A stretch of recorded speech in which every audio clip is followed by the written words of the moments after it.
be baptized in the brackish waters of the Mississippi Delta with toes covered in silt, dust ground to a fine bone powder. There is power planted in my ankles. There is power planted in my shins, too strong for the winds of hurricanes to knock me down. There is power in my fist, and when I put it in the air like this, I create a signal of inevitable defiance. I'm in an alliance with the ancestors, and they are doing some talking. Take me to the river walking, dressed in white, and though the water is warm, I'll shiver with waves from the middle passage. There is power planted in my shoulders. There is power planted in my chest, so much that it shakes gusts of unrest in the minds of sinners.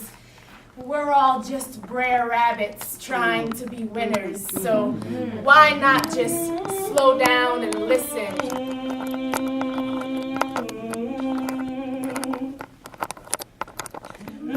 Because all the angels are singing in the choir, trying to unlock the secrets of seraphim older than rock, telling stories braided in the hairs of a Jesus grandfather clock. And well, Mary's crying like a virgin who's just jumped from a slave ship docked.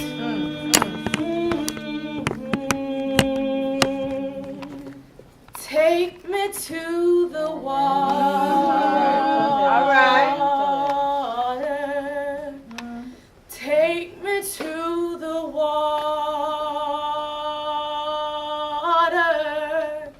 Take me to the water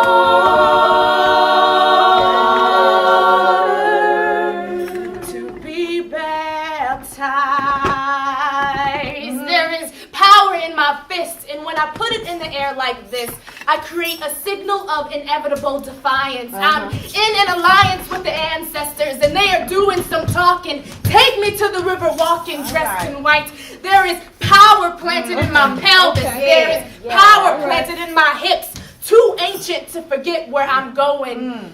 Bring me under the cosmic line, and I'll hold my breath for an infinite amount of time. There is power in my fist, and when I put it in the air like this, I build a boat and a better world for all of my people. Ashe. Take me to the water. All right. Take me to the water. Take me to the water to be baptized. Take me to the water. Take me to the water. Take me to the water to be baptized. Okay.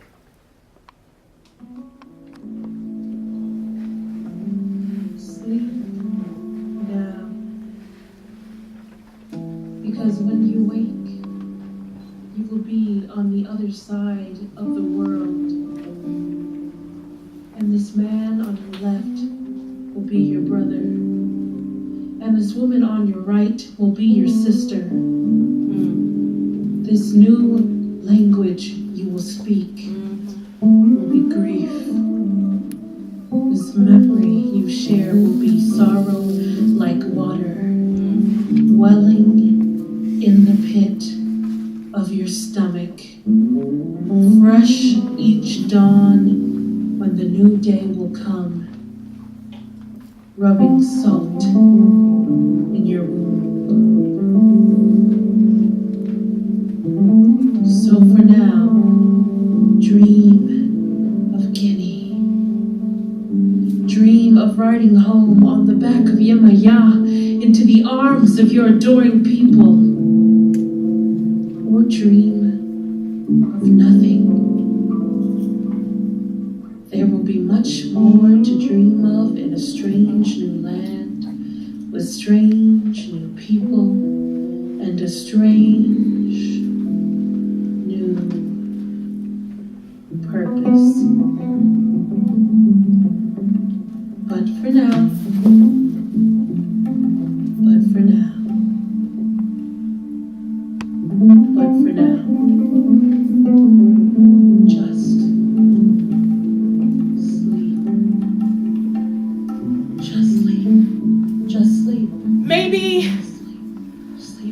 Maybe this water is a blessing. An opportunity to go down broken and to come back up new, whole, clean. Maybe this water is a blessing. Something to quench my thirst, to cover my fields, to wash my feet. Maybe this water is a blessing. Maybe. Maybe. Maybe. Maybe. Maybe. And a challenge. Maybe. Maybe. Maybe. Maybe. Maybe. Maybe.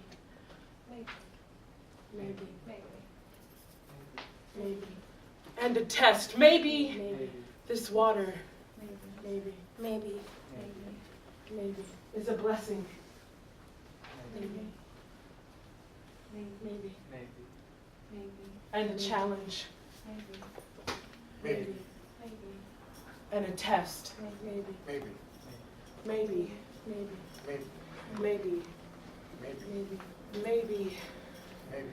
Maybe this water is a blessing on the other side of the valley, of the shadow, of death. Maybe.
I got something to say. Come on.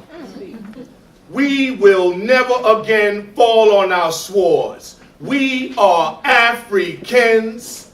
We shall continue anew on one accord, one God, one aim, one destiny. Fly, fly, fly, fly, fly, fly, fly, fly. Fly, fly, fly, fly, fly, fly, fly, fly. We are Africans. Well, but the question is, where do we go from here? I said, where do we go from here? Come on, y'all. Where do we go from here? I said, where do we go from here? I said, where do we go from here? Where do we go from here? We go do, we go do, we go do. Yes. We go through, up from slavery, onward, onward. Yes. I can hear the ancestors saying, you are so near, you are so near. Can you see? Can you see that you are so near? Oh, say, can you see? Can you hear our prayers? Can you see our prayers, our collective cause and effect? I said, calling to you, calling to you. Can you answer? Calling to you this question as old as the ocean is blue. Fly, fly, fly, fly, fly, fly, fly, fly. Fly, fly, fly, fly, fly, fly. Forward! Will you answer? Are you listening? Will you listen or are you answering? I got something to say. I got something to say. I got something to say. Yeah. Remember the drum that some want you to forget. Reconnect with your membership, your beginning, which is forever. To your past, which is the middle passage. To your future, which is the return to forever. I said, we have got to pass this knowledge down to the new beings, the newborns. Pass this knowledge onward, upward, into the future. We got off the boat, but the ship stops here. Get on the bus. Recall the actual. Pass down the factual. Our self-sorted collective memories. And at the same time, move upward, onward, into the future. I got something to say. And the question is, I got something to say. This is serious biz. I got something to say. And the question is, I got something to say. We have got to process the feeling and move on. We got to process the feeling and move on. At one point, we got to process the feeling and move on. We got to process the feeling and move on. Come on, y'all. Process the feeling and move on. Move on. Process the feeling and move on. Come on, y'all. Process the feeling and move on. We got to process the feeling and move on. Come on, y'all. Process the feeling and move on. We got to process the feeling and move on. Process the feeling and move on. We got to process the feeling and move on. I said on and on and on and on. The beat don't stop. The beat don't stop. I said on and on and on and on. The beat don't stop. The beat don't stop. I said on and on and on and on. The beat don't stop. The beat don't stop. The beat don't stop. The beat don't stop. The beat don't stop. The beat don't I stop. said on and on and on and on. The beat don't stop. The beat don't I stop. said the beat don't stop. The beat don't stop. The beat don't stop. The beat don't stop. I got something to say. I got something to say. I got something to say. I got something to say. I got something to say. I got something to say. I got something to say. I got something to say. I got something to say. I got something to say. I got something to say.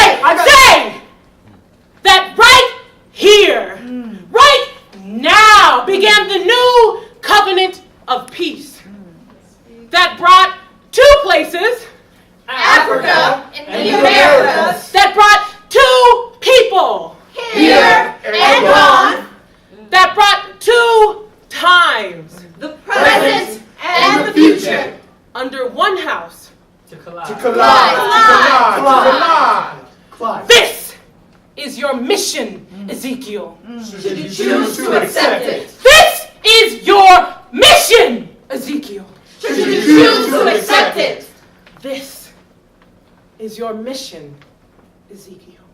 Should you choose to accept it?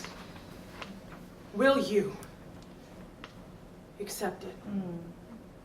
Well.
for coming out to experience this with us. Yeah. We very much appreciate it. We've had a wonderful time putting this together.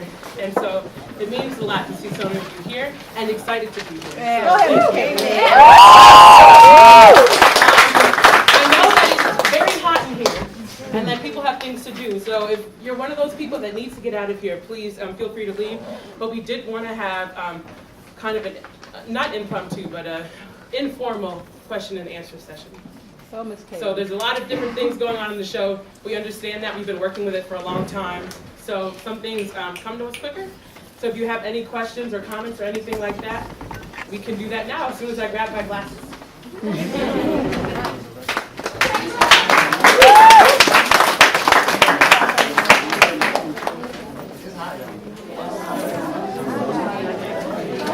Neil.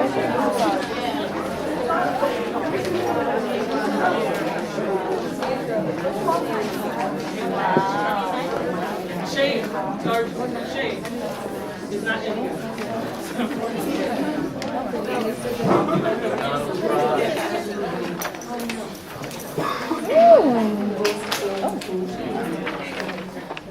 Night night.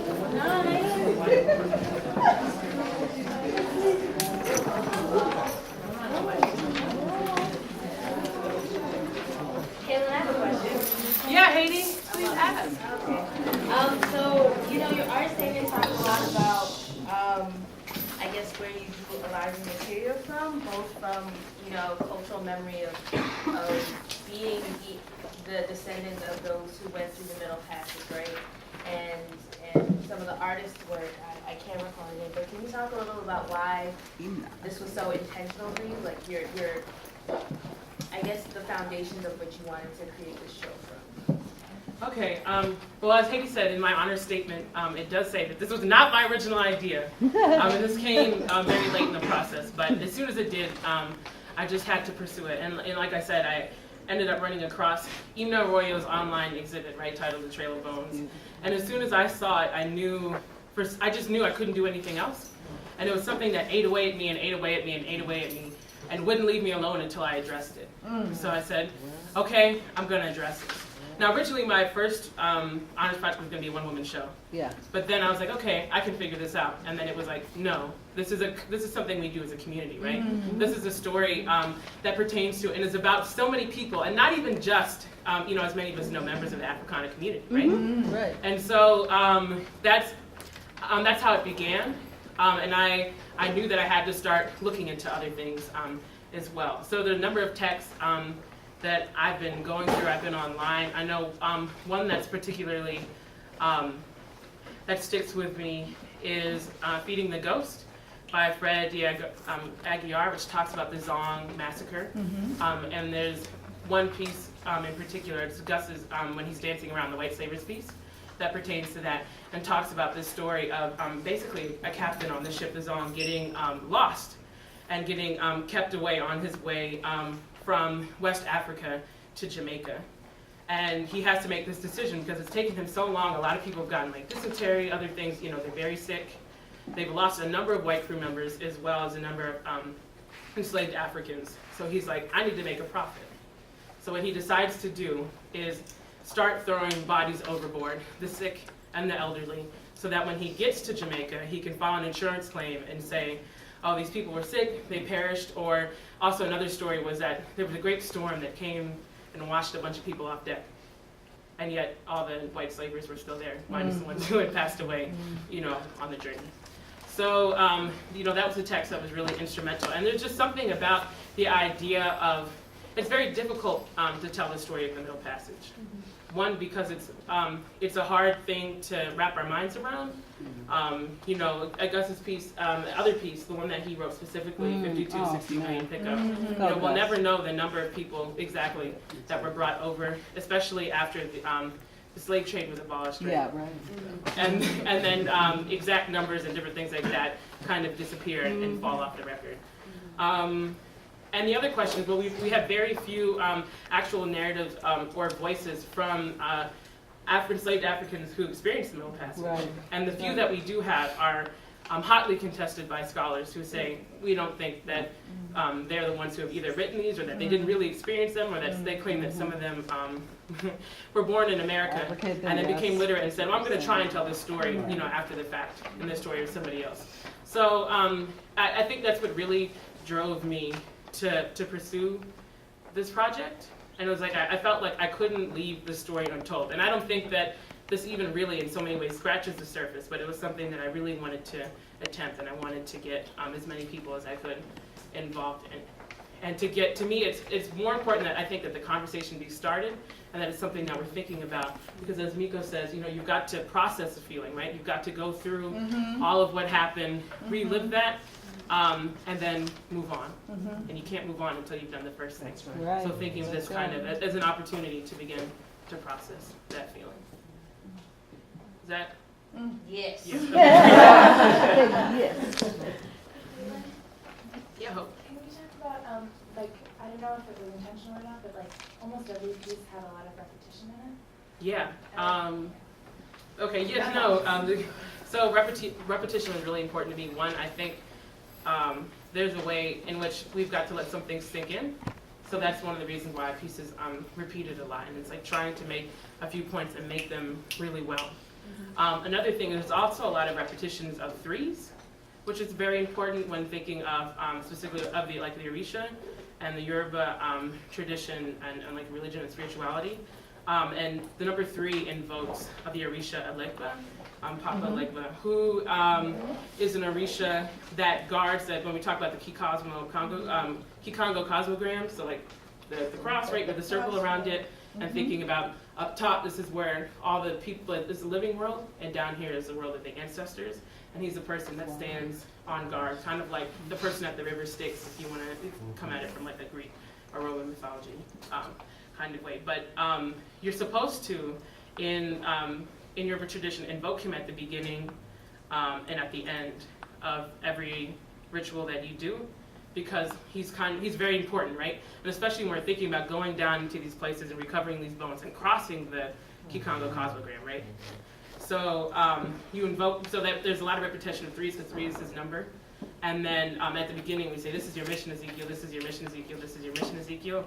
And at the end, that's why we end the same way with the wrap up, this is your mission, Ezekiel, this is your mission, Ezekiel, this is your mission, Ezekiel. So on the one hand, yeah, the repetition is to try and make some points very clear, and then other times the number 3 is specifically invoked repeatedly to kind of pay tribute and invoke the Elegba.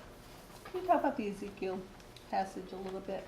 Yeah, so Ezekiel 37. So when I first saw the Trail of Bones online exhibit, the first thing that came to mind was Ezekiel and them dry bones, Ezekiel and them dry bones. And I was like, okay, why am I thinking of that?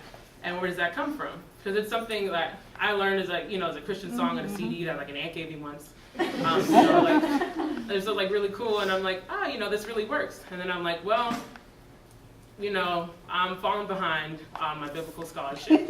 So what is happening in Ezekiel 37? So I went online, I looked it up, and Neil's voice reads the entirety of the passage right at the very beginning of Ezekiel 37, in which there's kind of two ways people look at the story, two different ways. Like one way is thinking of it in like the Bible as like a story and thinking about, okay, they say one thing, but what do they really mean this other thing? So that the people, that the chosen people were divided into two groups, and they essentially were misbehaving and not doing what they were supposed to be doing. They weren't following the law. So he sends, so the Lord sends Ezekiel to be a prophet unto them and to tell them, look, we have this wonderful Lord God who you're supposed to be worshiping and paying tribute to, and you're not. And he's unhappy. So, but if you kind of, I'll help you kind of get your lives together. I'm here to tell you the truth. It's time to, one, unite, and it's time to unite under the Lord God. So let's do it. And the people are like, okay, yeah, we'll do it. And then he like walks away and they're like, whatever.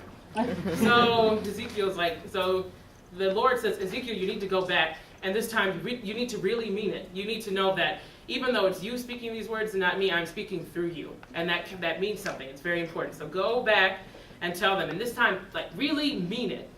So he goes back, and this time, he essentially, they get what he's talking about, and they unite under one king, King David. The other way you can look at it is thinking of it more in the in the story sense, right? So Ezekiel is literally set down in a valley of dry bones, and thinking of a lot of times thinking about like liberation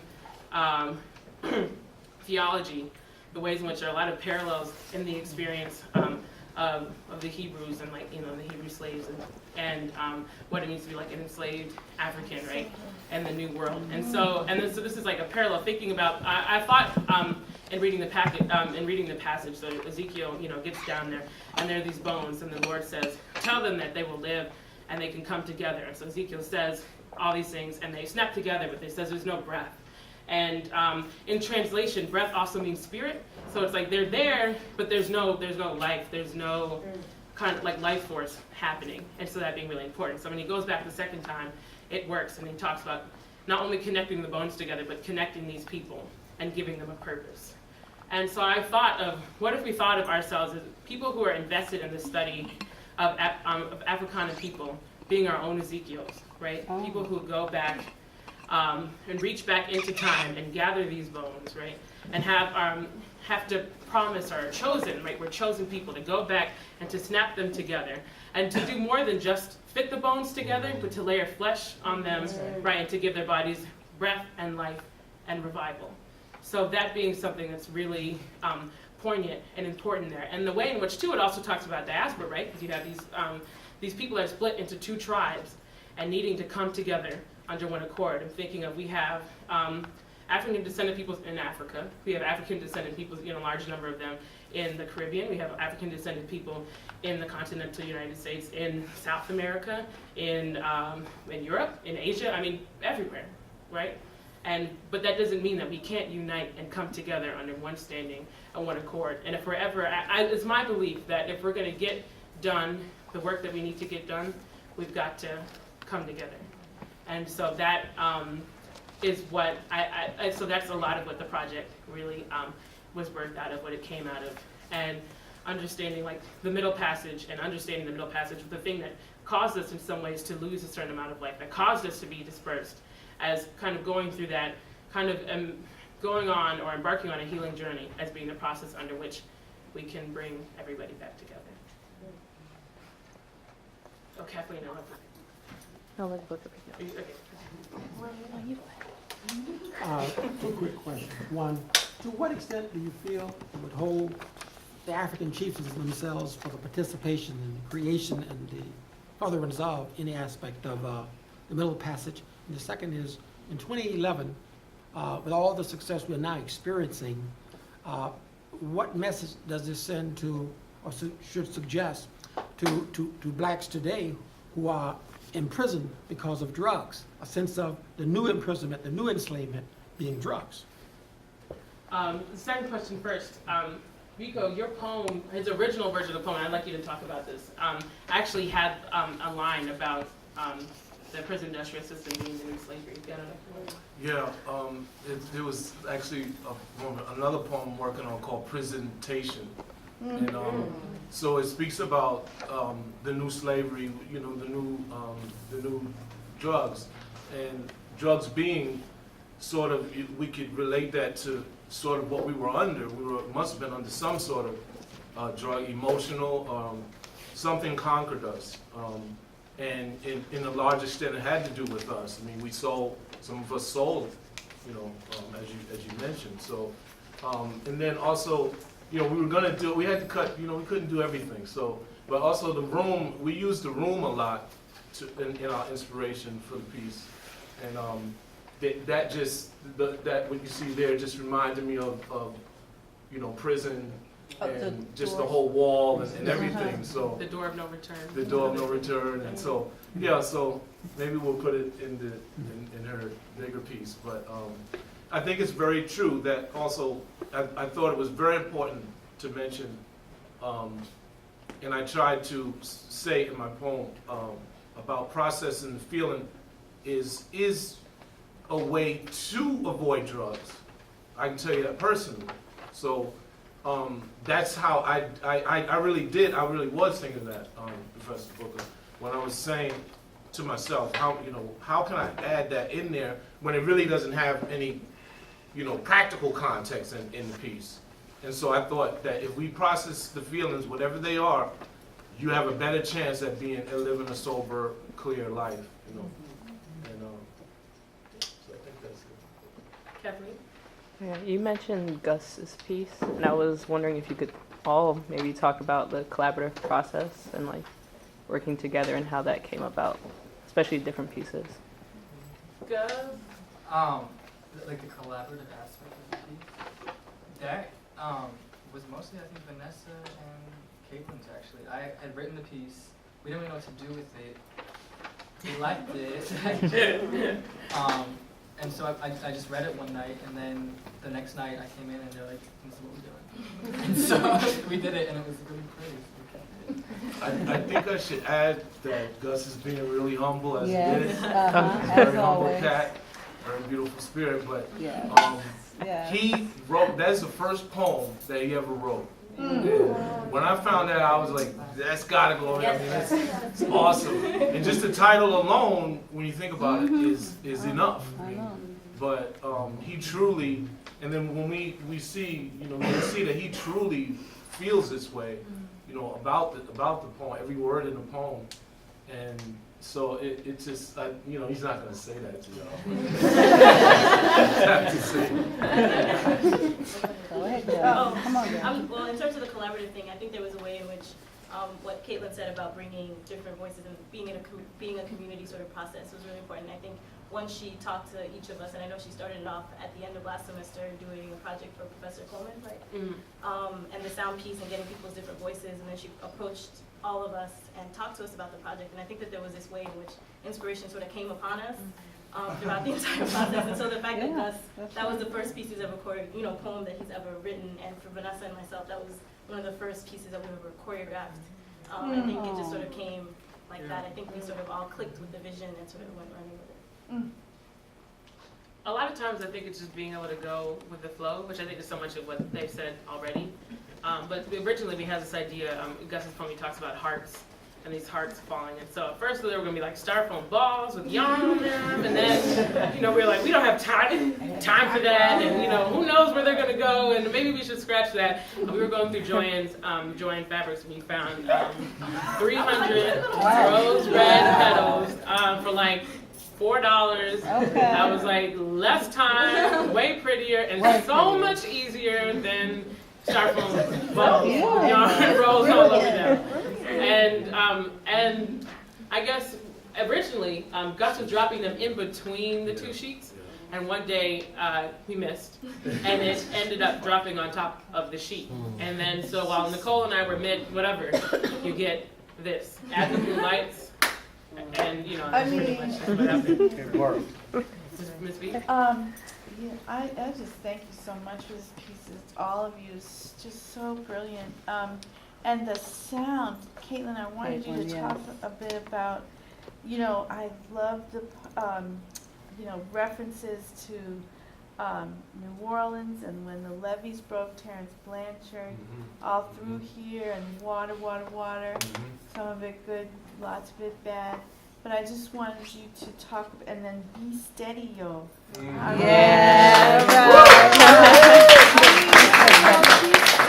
She's still like, she is like so here. Her hands are all over you. And so I just wanted you to talk a little bit about the selection of your music and your sound. Yeah, talk about how you layered that song. Yeah, first, Be Steady is an amazing person. It was her senior show that made me think, maybe I could do this. And then I saw some other really great senior shows. I've seen Guitar Souffrant senior show. I've seen, all these other things. And I'm like, if they could do this, maybe I can do this. And then I was like, I need to at least try. And so that's what that comes out of. I think B's using of the collective was really important to me. And as soon as I realized that, oh my gosh, this is a conversation that has to happen with everybody. I was like, all right, I've got to go out there. I've got to do it like that. So that was, really important. B Steady's piece came out of a conversation that I actually began. So in fact, it's not just that she has this piece that we're like, oh, that would work really well. Yeah. We were in dialogue, and that's actually how that piece happened. So I was in dialogue with Taylor, who originally was going to be on board, but had some technical difficulties. And a show that I hope she's doing really well at this weekend. Yeah, right. But she had B on Skype. So we were on Skype, and then when Taylor went home, B was like, this conversation, wow, this is really great. When I was originally doing my first sound project, which I did for a Johnny's class, and that's how the whole thing started. But Taylor came back and said, there's a song, it's on YouTube, and I'm working on a poem for it. And so I was like, okay. And then I played it, and I was like, oh my God, this is beautiful. And as soon as I played it for Nicole, who was planning on choreographing the Myth of the Flying African dance, we knew that the two pieces had to happen together. And so that's how that came out of. In terms of other selections of music, like Terrence Blanchard, I used him twice. Could not get away from him. I actually wrote Atlas Was a Black Woman while listening to Terrence Blanchard's The Water. And for a while we talked about maybe it's not cool to use other people's songs, quite the same way. And what if I want to take this out of Oberlin? And I tried to, make them happen separately, and it wouldn't happen. It just wouldn't work. And that's fine with me, because I think they're beautiful together, and I really like them that way. And there's a way in which, too, being a dialogue about, we talk about the middle passage. Well, there's ways in which the middle passage continues today, and just not only Bob Marley says not just slavery, but there's mental slavery happening as well, and we need to release ourselves from that. And thinking about Katrina as something that really said the middle passage is still going on. When you become a refugee in your own country that's supposed to afford you certain rights, there's a way in which the middle passage is not over until we are 100% full, respected, loved human beings in our different countries, in our different places in the diaspora. And that's just not the case, not even in Africa, right? So, we haven't healed, and that's, something that we need to do. In terms of the other sound, I knew that the ocean had to be all up and through this, right? So there are different layerings. There's also a piece where Neil is creaking there, which actually creates its own sound, which was really well, because originally we wanted to put creaking beans in, and then we realized that this plank was doing that for us. So that was a beautiful coincidence. Where we have Raven reading behind that, Psalm 137, by the rivers of Babylon. We sat and wept when we remembered Zion. So another way of thinking of the African American and Afro Caribbean experience, the head to head with being a Hebrew slave. Gosh, it kind of happened, the layering, all those different things, I hear it, and then I have to put it together on the computer. And there are ways too in which we also were conscious. I was conscious about adding reverb to some of the voices to give them more of a strange feeling, especially in the Bones piece, and to create kind of a landscape or a dreamscape. Because there's a way in which so much of this, because we're reimagining, can't happen. Quite as naturalistic, I think, as a lot of other pieces can happen.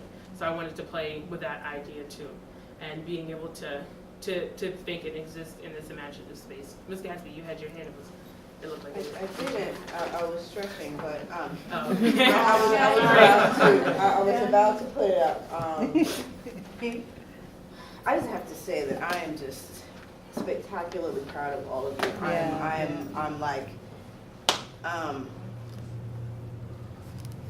not easily made speechless, but I'm just full.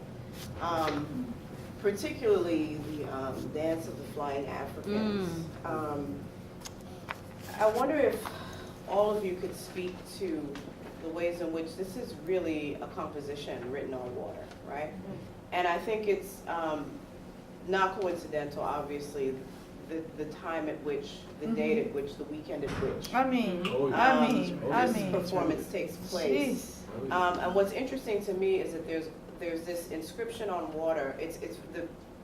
The piece is very elemental, and what's missing is fire and land, and fire and earth, and the ways in which the sand is always shifting around the various discussions of identity and identities that are represented here. And I'm wondering if you all could speak to, I think you've spoken already to the collaborative dimensions of the piece, but I wonder if you would speak a bit as well, because I don't think that it's an accident that this narrative of rebirth kind of touched all of you in such a way that you felt that you were able to commit your time and your words and your movements and all of that to the piece. I'm wondering if you could speak about the ways in which you enter this narrative of kind of thinking about creating communities, reclaiming communities in the context of shifting sands. I don't know if that's a clear question,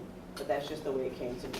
How about if I answer this starting from how you sort of put it together?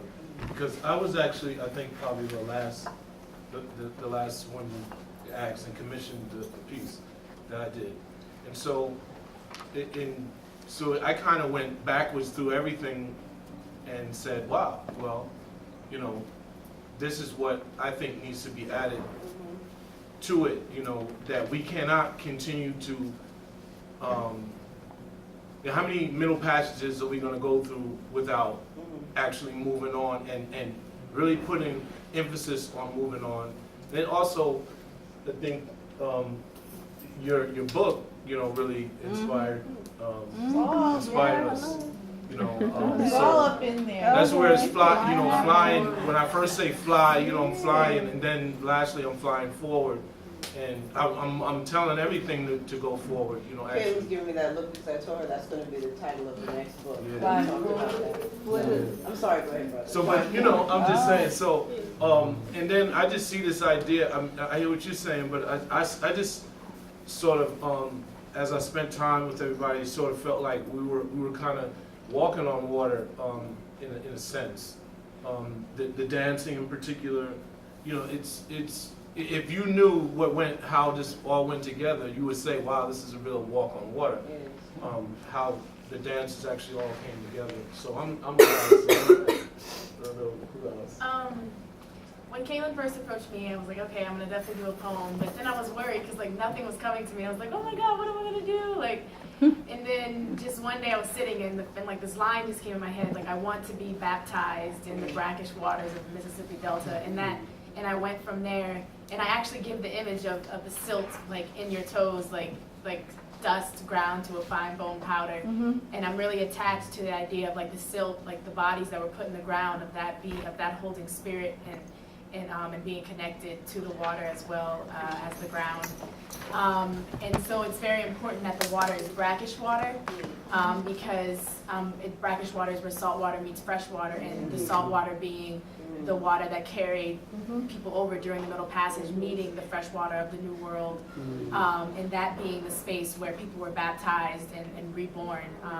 And quick thing, my little brother's actually going to be baptized tomorrow, which is really like interesting that it fell that way. So my mom's really proud. Yeah, two of the things that I sort of brought up to Caitlin when we were first talking about the piece was one, Yamaya, because when she first had the story laid out, she was talking a lot about Ezekiel, and I thought it might be interesting to think about Yamaya and sort of the Afro-Atlantic religious tradition. And the different paths of Yamaya, and this idea that Yamaya might, I mean, while all these Orisha did travel through and made it to the New World, this idea that Yamaya may have been one of the only ones that could actually travel through that medium sort of water. And so, you know, I sent her a quick email and I was like, you know, Yemaya's got 3 pads, you got 3 acts, you know? And she's got different paths that I embodied 2 of them, and Vanessa embodied the one in the second movement. The first movement was the old Yemaya. She's deaf. She's also blind in a way. And so you see us sort of dancing around, see me dancing around, they can't hear me and they're screaming, they're on the boat.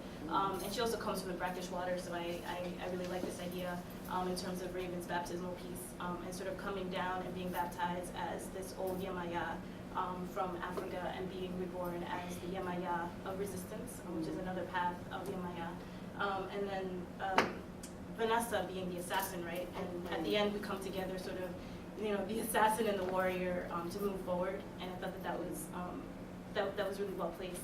The second thing, it happened also randomly, was I remember in college taking an Afro-modern class for about 3 years, and us learning always this thing called the Igbo Arm Series, and a professor always talking about the Igbo Arm Series being a movement about this sort of myth of the flying Africans, and this myth that you know, the Igbo people got on the ships and were like, we know where we're going. You know, they saw a vision, and they saw basically the rest of the future of Black people in the Americas, and they decided to fly.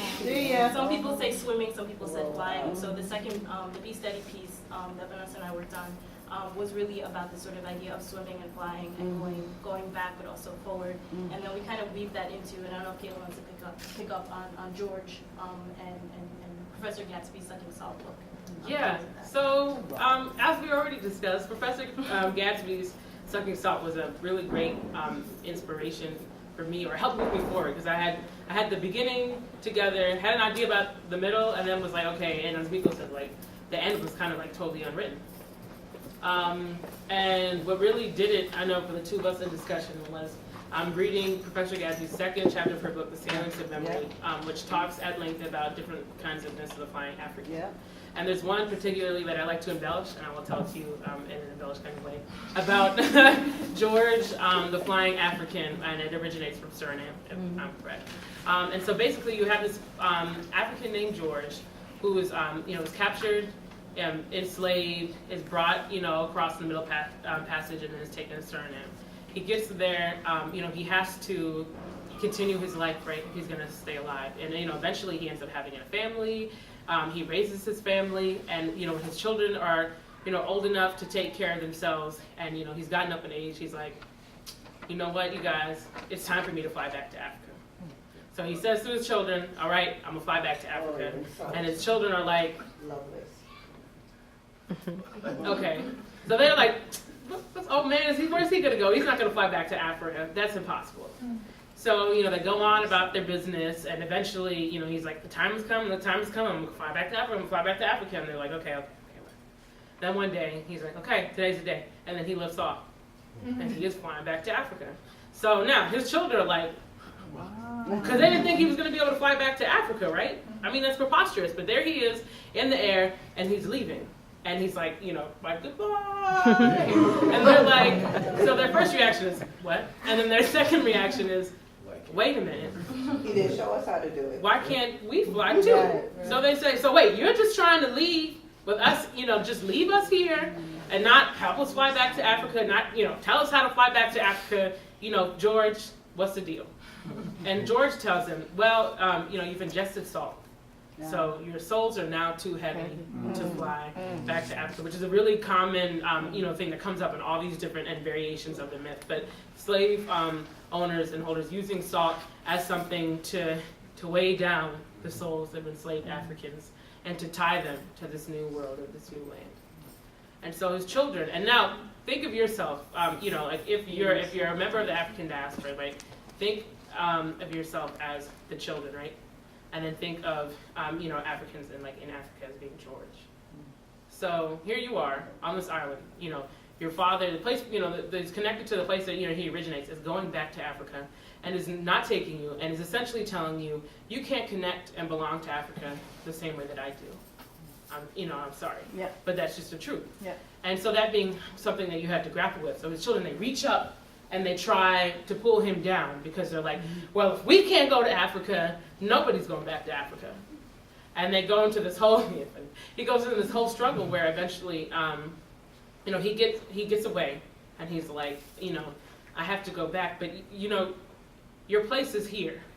And so on the one hand, I think the children are, you know, are like really upset. They're like, why can't you tell us how to do this? Maybe one day we can raise somebody who's clean, who's untainted, who hasn't had salt, and maybe we can send them back, and we can send all of us back, you know, and all our aunts, like our children, you know, to come back that way. And he tells them, no, I'm not sharing this information with you. You need to stay here. And so essentially he flies back to Africa. I think for me, the other side of the story, thinking from George's point of view, and this is really where like Miko comes in and how I brought him into the process, so thinking of George blessing his children in a way and telling them, you know, I'm from Africa. I was born and raised in Africa. Africa is my home. I was born there and I will die there. And you know, also think of Africa as a place that doesn't have to necessarily exist like geographically, Right. but it's something that can exist inside all of us in different ways. And thinking a lot about Professor Gatsby's book talks a lot about negotiating and renegotiating identities in relation to Africa or the Caribbean if you move from the Caribbean to America. And he says, you know, I'm going to invest all of my energy and my time and my sense of rebellion into flying back home to Africa. That's my job. That's what I'm supposed to do. But you are supposed to do something different. Mm-hmm. You were born here in the Americas. This is your home now. And, you know, it's happening under the, underneath slavery. And so we understand that slavery is happening while it's going on. And so there's a way in which the Americas isn't a great place to be and isn't an awesome place to call home, right, when you're an enslaved African. But there's a sense in which it is still home, right? It is still something that we're connected to. And, the idea we have to set our roots down here in a kind of way. And we have to try and make this new place, Africa, as much as we can, outside of us and inside of us as well. And so, and that plays into, as a discussion I had with Professor Gadsby about this idea of, well, if we can't fly back to Africa, right, where can we fly to? We can fly forward. We can fly into the future, and we can work, I think, as hard as possible to make sure that one day we'll be able to live in America as we did in Africa before colonization and the Atlantic slave trade. And so how do we invoke that here in America, in this new land, and then take that sense with us everywhere we go, constantly. And that's kind of like where I picked it. That's what she told me. So I'm like, okay. So I just write this thing and give it to her the next day. And she's like, oh yeah, that's it. So in the future, I think maybe, when she has time. So I'm picturing myself talking, because I'm flying George in the speech. So that's why I have the dashik, So, I'm African, right? So, but I'm telling my children, which is all of us, that, in a way that I think we would understand it today. So that's where the hip hop comes in. That's where, the call and response comes in. And that's where the moving forward comes in. That's where the encouragement comes in. And it just all clicked in, and it actually merged together with her piece. I got something to say, and then she says, say that right now. So we was like, oh wow, that just goes together like that. So, but it was so much of that going on with all these different pieces. It was, you can definitely feel the hands of some higher stuff going on. And I'd like to say, as an artist who's worked with a lot of different people, I'm telling you, Caitlin can receive criticism extremely well and process things very, very quickly, and encourage people and incorporate people very, as an artist, that's just really amazing. I think everybody would be able to say she's been absolutely stunningly under pressure, but absolutely graceful in the whole process. So we didn't get yelled at. But no, seriously, we're good. Vanessa, you don't want to say anything? She got something to say.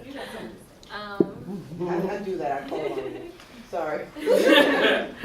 I just want to say thank you for giving me this opportunity to be a part of this. This is the first thing that I've gotten to kind of help choreograph.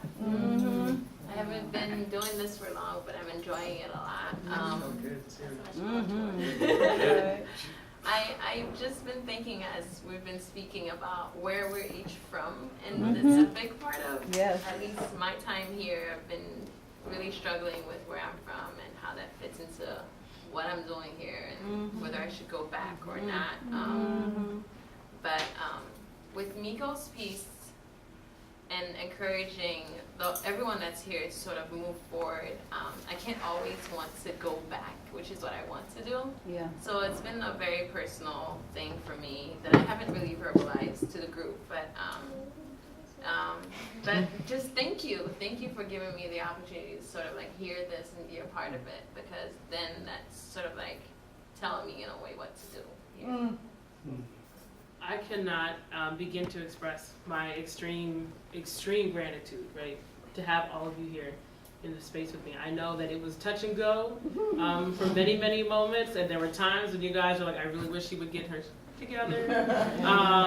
And just thank you for giving me the time and space to do that. Thank you. I can't express to you how wonderful it is to go to practice every day and see people who, whether or not, they've eaten, whether or not they've slept, whether or not, they've written that Crises for Professor Gatsby, all these different things, right? To walk up, read that other play from Miss Caroline's class, to come into the space and just be 110% committed. And to really understand the concept, because there were times when we didn't always have pieces, we didn't always have the dances, but we had a concept, right? And we had something that we knew was forming in the air or in the water, right, so to speak. And that, it was going to come up and walk out of that water eventually one day. By the time it was April 22nd and 23rd, there was going to be something to put on stage. And their trust, in that process, because I think, I was like, it's going to happen, right?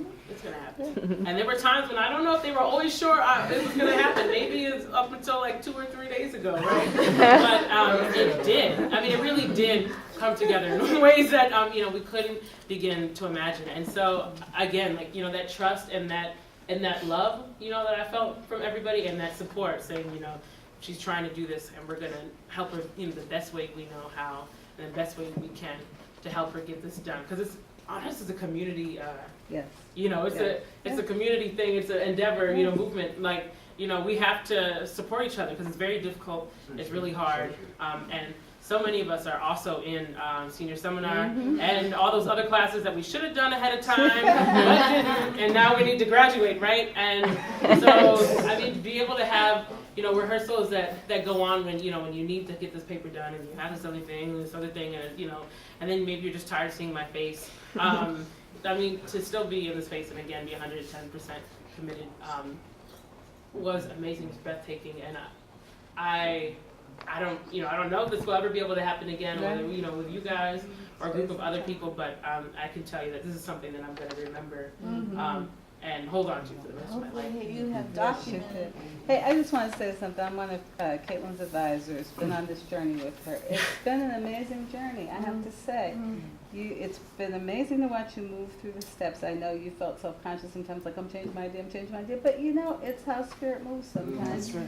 And I wanted to say that you have so vividly represented what we try to do in African American Studies, which is to work on so many levels. And I wanted to say that so does Haiti, who's also one of our honor students. Yeah. So does Dana, who's one of our honor students. Who's also taking pictures tonight. So does Heather, who's one of our honor students this year. I hope I'm not leaving anybody out here. There you go. So I wanted to invite everybody to see some of the other things that are going on, because Gayla's presenting Tuesday at 4:30 in King 123 about Black Los Angeles. And Caitlin will talk about this again on May 2nd at noon as part of her So not this Monday. May 2nd, Monday after. And Olivia will be speaking May 3rd. At 4:30 at King 341. Haiti's going to be speaking May 6th, and there's going to be an exciting guest performer, scholar here, Sharon Bridgeforth, in connection with Haiti's. In the meantime, you have Heather May 4th, interested in the Black community, health and spirituality. So, and Olivia's interested in Caribbean studies. Formation Go of ahead. I identity. didn't know her whole Brazil, where she's been. Yes. So please join us for all these amazing events. Next weekend, Asha Hannah will have her performance 1 to 3, Saturday and Sunday in the ELC. So we are very thrilled that you all are representing us. this way. Amazing. Thank you. Amazing. Gift. Yeah, thank you. Thank you so much.